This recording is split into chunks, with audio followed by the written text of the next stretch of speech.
How y'all doing, YouTube family? This is Victoria with SMP Single Parenting Mastery. How's everyone? On this video, I'm going to shoot it outside because it's so beautiful out today. We've been having these really nice, wonderful days here, so I'll probably do a lot of videos outside just because it's so nice out. Anyhow, what I want to talk about today is an issue that has come up a few times from single parents as well as parents in general, and that is it okay to tell what we call a little white lie to our children? And a little, I don't know what that is, a fly or whatever that is. But anyway,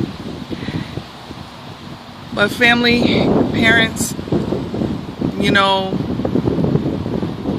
think about this. When you lie to your children, because, you know, we're always telling them, don't lie to me, you know, and we do it with a stern face and that stern voice, you know, that we tell them, don't you ever lie to me, right? And then we go and we lie to them about all kinds of things. And think about, really, how does that feel to you when you lie to your children? How does it feel? And you know you lie. You know you telling a fib. You know you telling a story. And you do it anyway. Where does this come from? Did it come from your parents doing that to you? And then you're doing it to your children? And then when they grow up, they're going to do it to their children? This is how a lot of these fibs or white lies get passed down.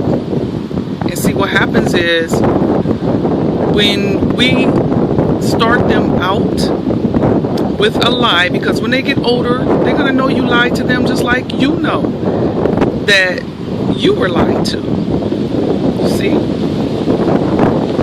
So what happens is, when we're not honest with our children about everything, you can be honest with your children about everything on their level.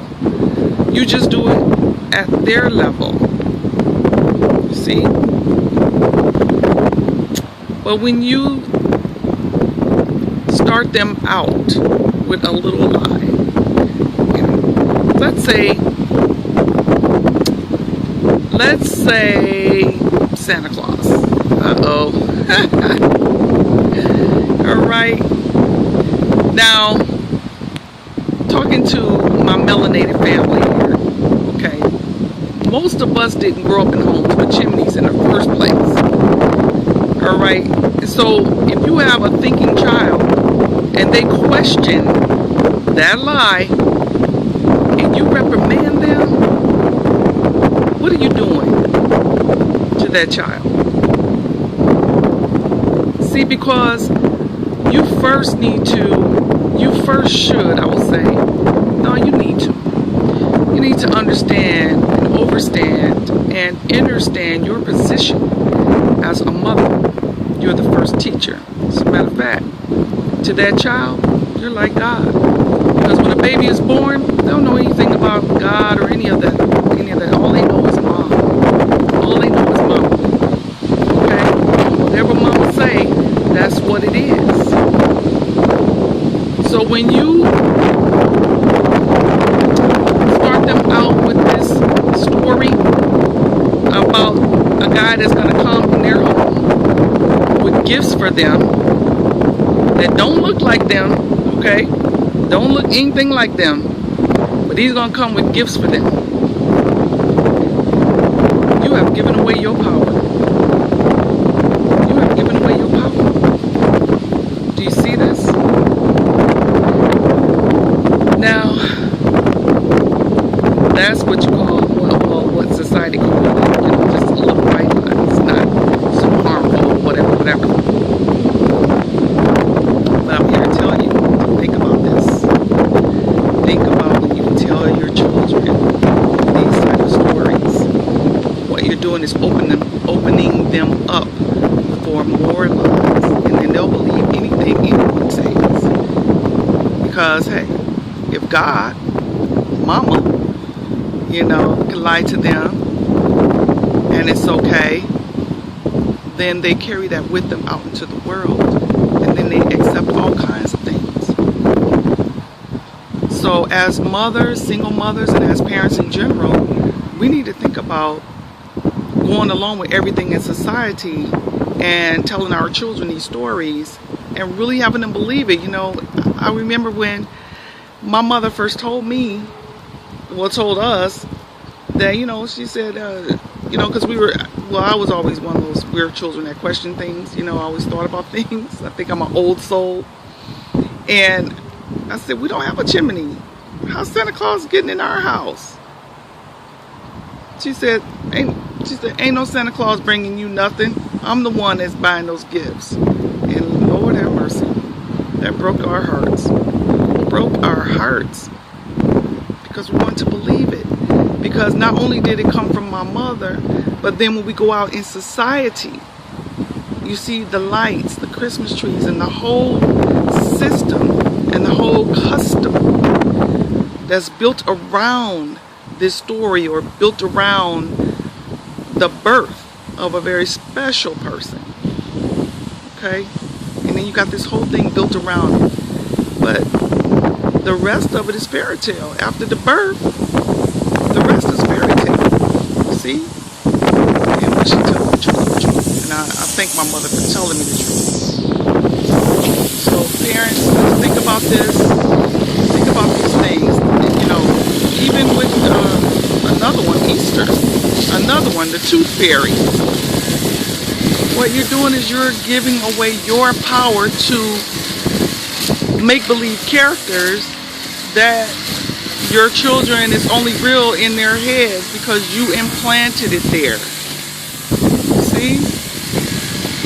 So I would say, think about this. Think about telling your children lies, because when you do it, guess what? It becomes easier. And I know a lot of us do these things to make parenting a little easier. That's the reason we do these little lies, but children can accept the truth. They're very durable this way. They're just durable like that because they're very pure. They're still with the essence of the Creator. And so when you tell them the truth about everything, they can accept it. They roll with it. It's easy for them. And when you think about it, you're really just doing it to make your life easier. So think about that. Take notes on that, really, because what does bunnies, rabbits do not lay eggs. So you got to think about where this come from and what does this mean? What does it mean? What does the rabbit stand for? What does the egg stand for? And why does it have to be colored? And why do we have to go look for it? All these things. We have to become thinking human beings so that we raise thinking children so that they know how to function in this world effectively and thoroughly. Okay, so that's my subject for today. I'm going to end it there. I pray that you took notes, that you're giving these things some thoughts, because this has been going on for generation to generation to generation to generation, and so I know it's hard to now stop and consider these things, but they are lies, family, straight up and down. Keep it at 100. You are lying to your children, and you know it. You know you are, and they will find out. And then you wonder when they get older why they lose a certain level of respect for you and don't really trust anything that you say, because you've been lying to them their whole life, and then they figured it out when they got older. Yep, that's what's happening. Alright, if you need some help with that, you can hit me up. The links will be at the bottom of the video. And please join my Blog Talk radio show where we go in